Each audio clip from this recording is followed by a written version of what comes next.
What the hell is going on with Zillow's estimates? If you're like me, you go to Zillow.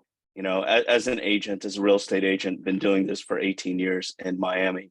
I hear so many different things about Zillow. If you're a real estate agent, a lot of people, for whatever reason, they don't like Zillow because Zillow has their Zestimate feature, where if you go online and I guess if you just Google your address, Zillow's link to your address will probably be one of the first ones. And then when you go there, they have their automated estimate of what your house is worth. And that's one of the features that really got them on the map when they started many, many years ago. So a lot of agents don't like Zillow because they the estimates that they give were sometimes they were more than anything, they were inconsistent.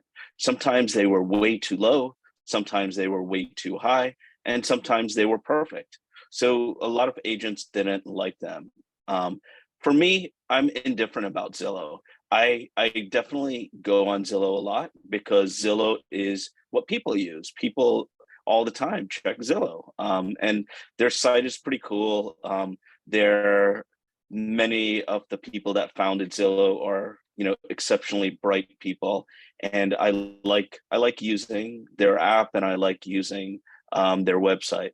But with that said, and just to give you more insight, I've advertised on Zillow, spent 5,000-6,000 a month on their Zillow program. Zillow gets a lot of their revenue from real estate agents, and basically what the real estate agent does is they pay substantial amount, what could be a substantial amount, spending 5,000 or 6,000 a month is quite a bit. And what happens is when you go on Zillow, if you're a consumer, go on Zillow, say you're a buyer and you're looking to buy a house.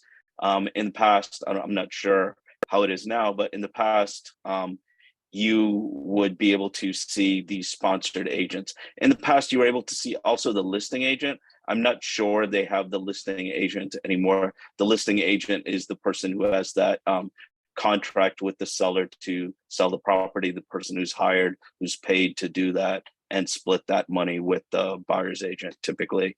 But with that said, the people that spend the money, the 5-6 grand or whatever. So I've had friends that have spent 20,000-30,000 a month on Zillow to get these sponsored posts. So what happens is typically the way Zillow works is you're looking for a property, you try and get more information.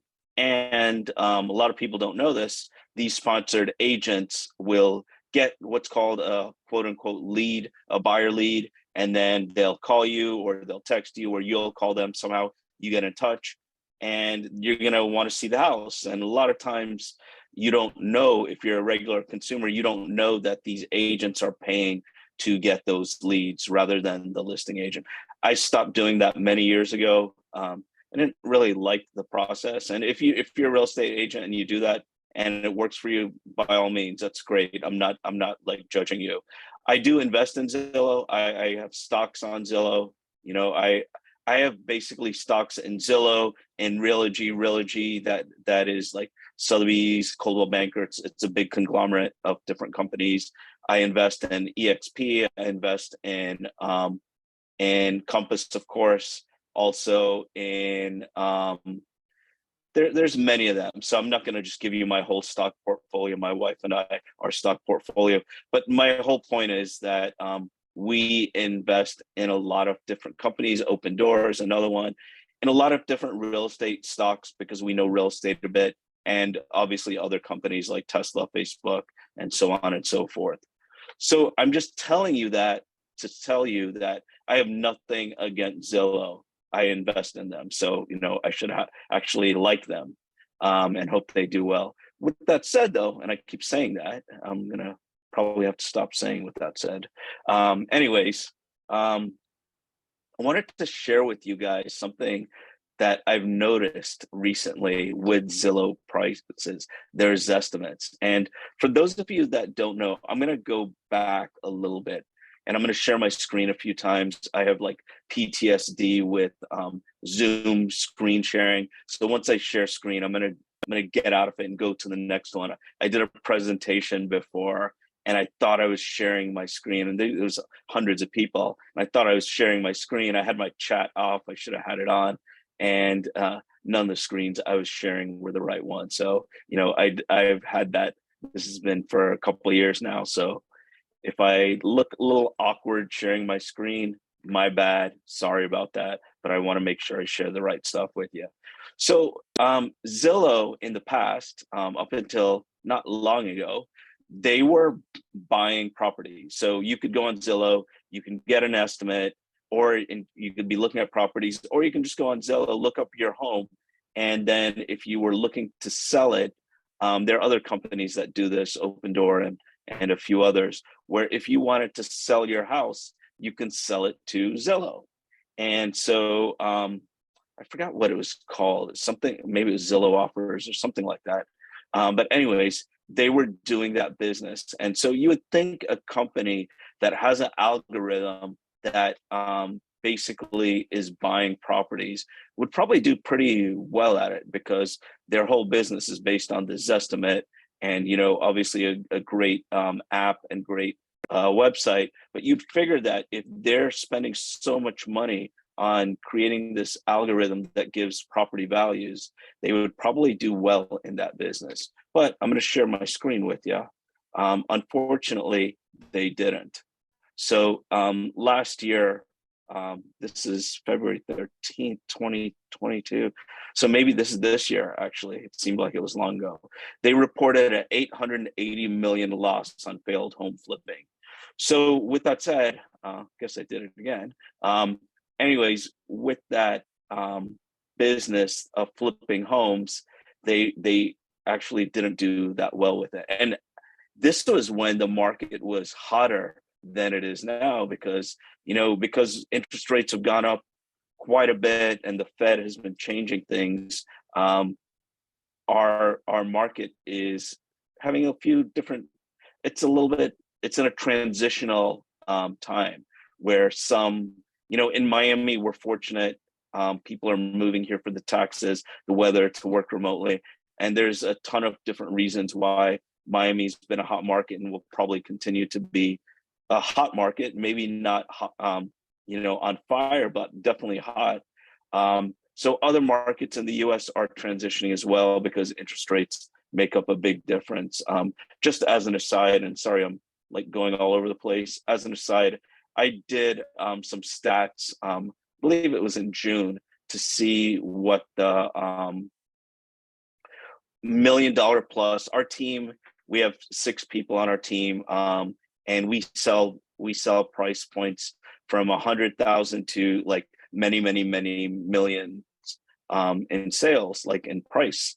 And so since we do a high percentage on high-end stuff, I don't know, probably like 70-80%, and it varies as we go along in the market and stuff.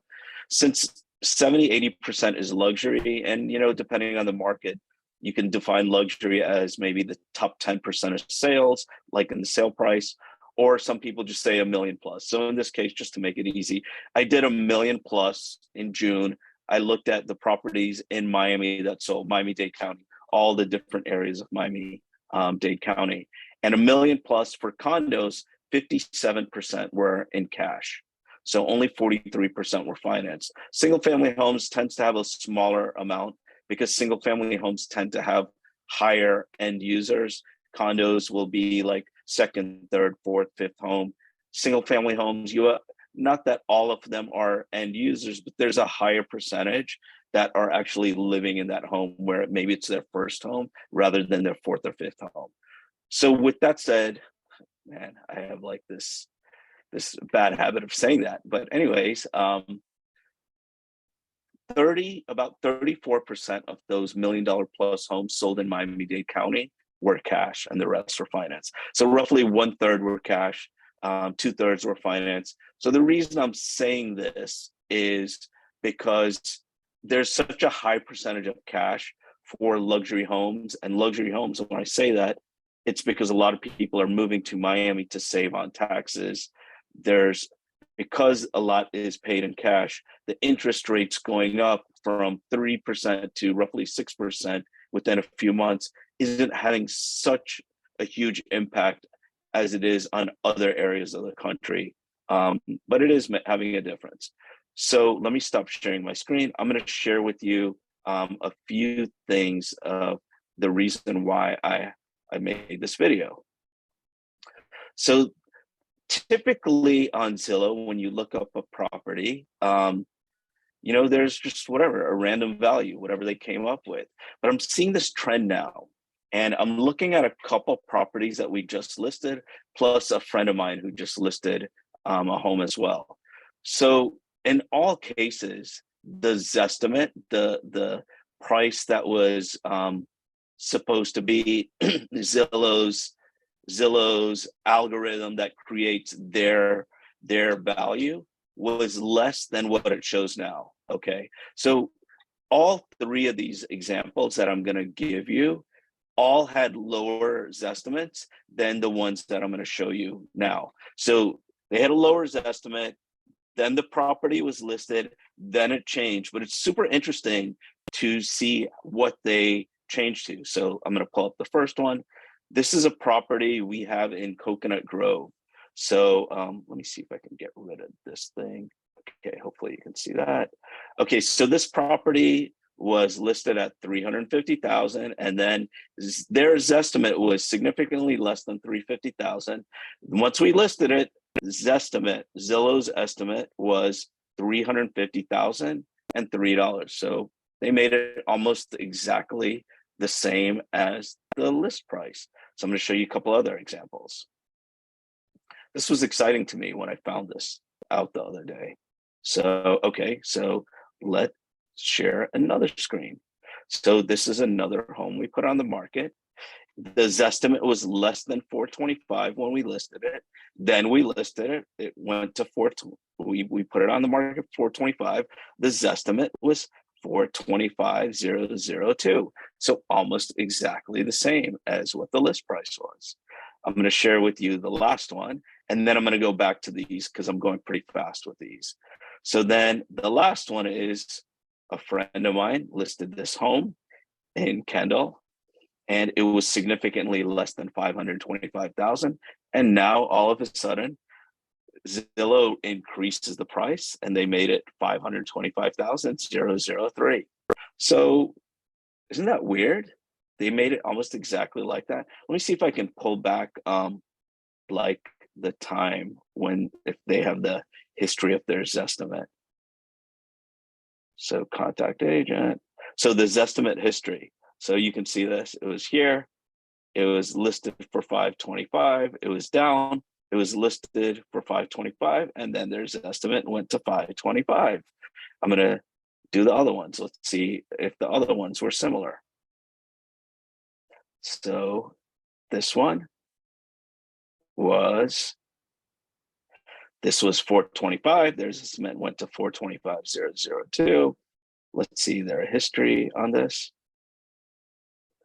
So it was less, and then it was listed, and then it went to 425. Interesting, huh? And if you think about it, our market is not, I'm going to share the last one in a sec. Our market is, you know, interest rates have gone up quite a bit since then. So, you know, should stuff be going up so much? I don't know. I messed this up. Hang on one second. Okay, perfect. You don't see what I'm doing because I was doing stuff in the background. Okay, so this one, the last one. So this 350, this estimate 350,003. And let's see the history of this one. So it was down. In May, it was way less. April, it was less. May, less. June, less. And then July, we listed it. And all of a sudden, it's worth a lot more. So, sort of weird what Zillow's doing. I guess, I don't know if they're trying to hedge their bets and say that, you know, the values now are worth what they're listed at. I mean, I don't think that's the case because stuff isn't always selling at what it's listed at. Just super, super weird. So I want to share two other things to you, with you, and these don't have anything to do with this video. One of the things is a lot of people know Miami as Miami. People that are visiting Miami or moving to Miami know Miami as Miami, but not Miami as like Coconut Grove, basically Coconut Grove, Pinecrest, South Beach, Miami Beach, Alapata, um, Edgewater, Wynwood. People don't know Miami like that. So my last thing, second to last thing I'm going to do is I'm going to share my screen with you. I've mentioned this before, and since a lot of you don't know Miami like that, if you're ever going to visit Miami or you're going to move to Miami, or however you're going to do it, or you have a friend or relative that's going to do the same, go to this guide that we created, miamineighborhoodguide.com. Pretty easy to remember, miamineighborhoodguide.com. If you click on that, our team has been working very, very hard on this over the last 14, 15 months.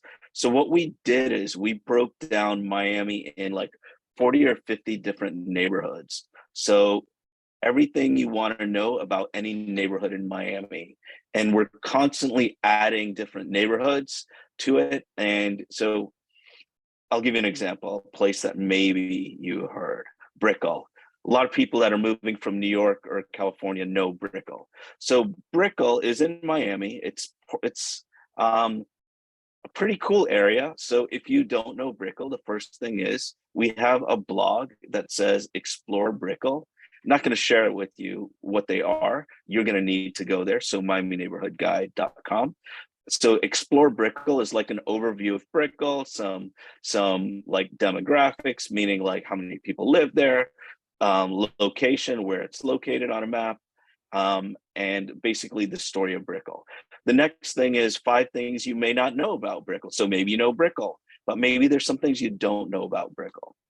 Then if you want to have an idea of what to do in Brickell, you have 5 things to do in Brickell. If you want to eat food, we have 5 restaurants to eat dinner in Brickell. Some picks that we have. 5 best restaurants to eat dessert, because it's pretty cool to, when I was younger and I used to, before I was married, and go on dates, and I do this every once in a while, I would try and impress the girl, or the person I was going on a date with. I would take them to a restaurant, and then we'd go somewhere else to go for dessert. And it would, you try and be thoughtful with these things. So if you don't know where to go, dinner, dessert. And the last thing is pretty cool. It's a neighborhood video. So we have a drone video, we have a neighborhood walkthrough video, and a lot of areas you'll see the homes, and you really get to know the area really well. So we're super proud of this, and I'm going to go really quickly, but you can see we have a ton of different areas, and some of them we have coming soon, like Morningside coming soon. We have the video up, but we haven't done the rest. So we probably have 80 to 90% done, but we have so many of these different things that we are sharing, and super excited. We've spent probably close to 100,000 plus on this. So hopefully you get some good usage out of this, or friend or family, coworker. Have them look at miamineighborhoodguide.com. You look like a hero. If someone says they're going to Miami or think about moving there, and you just tell them go to Miami Neighborhood Guide, they're going to be so grateful for that recommendation. And it'll be cool, because I get this happening all the time, where someone that wasn't going to Miami tells a friend or a coworker, shared it with them. Then a month or two later, I get a response.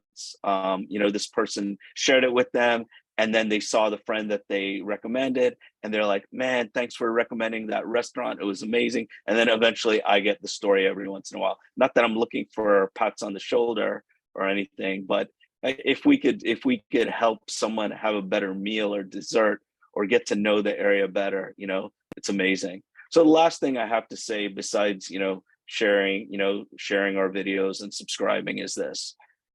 I spend a great deal of time trying to talk to you guys about mental health. Sometimes life is difficult. I've been through that time, where every day I thought about killing myself like 20 times a day, lost 7 friends through suicide. And I know life is tough. Life is very tough. And especially with social media where everyone's sharing their highlights, and they're talking about, all the good things that they're doing. And I want to check something before I share it with you. It's only 3 numbers, but I want to make sure I share the right numbers. Okay, good. Sorry about that. So recently, there was a 3-number hotline that came: suicide prevention, suicide. When people are really struggling, sometimes it's hard to remember a suicide awareness number. And like I always say, if you're struggling in life, whether you know me or not, and you just need someone to talk to, because sometimes it's easier to talk to someone that you don't really know well. You can call me anytime. My phone number is there. My phone number is 305-439-3031. That's 305-439-3031. You can call me anytime, 24/7. If I don't pick up and it's at night and I my do not disturb on, just call a couple times. I think it automatically will make my phone ring. But with that said, again, I said it again, but there's a new hotline. It's not perfect by any means. It's a number that it's 988. It's a number that if you're struggling and you're thinking about doing things that maybe you shouldn't be doing to yourself, because if you're ever gone, I love you. We all love you, and don't think you're alone, because our lives will be impacted terribly if anything happens to you. But if you're struggling and you don't have that clarity in your mind where things aren't, how you want them to be, dial that number 988. And you'll see a lot of press on, how the number isn't perfect, it's not handled perfect. They don't have enough people to respond to the number and all that. But I think the best thing in life is when we look at improvements rather than deficiencies. That's what's made my life, incredibly awesome for me, where I don't get mad, maybe except for maybe 5% a year. Because if we sit back and if things are tough and we look at all the bad, it's super easy to get into a dark place. But if we look at these improvements and this hotline, I'm sure it's going to be amazing in the future, but it's a step, and if sadly, if something is not right with you and life is tough, and you want to reach out, whether it's to me, I gave you my number, my contact information is below. And if you don't want to talk to me or someone else, dial 988. Remember that number, 988. 988. I'm going to keep repeating it. 988. If you're struggling, make sure to dial 988. If you feel like suicidal and you want to talk to someone, dial 988. That's the number to remember. It's not perfect, but they're doing their best to make it as good as it can be. So thanks so much for watching our videos. Hopefully this gave you something to just pass your time, and maybe it was enjoyable for you. I'm not an expert. I do my best to be, to be better each day. And hopefully by watching my videos, it either puts some joy in your day. Maybe I share something with you that helps you or someone else. And, our goal isn't to be the best. It's to, if it was to be the best, we wouldn't be having this fake background that I have. The video wouldn't be so long, and we would edit it and probably have someone much better looking be in the video. But if we can do something to make your life better in any way, hopefully we can. Thanks so much for watching. Hope you have a great day. Love you. And remember, it's 988. Thanks so much. All the best.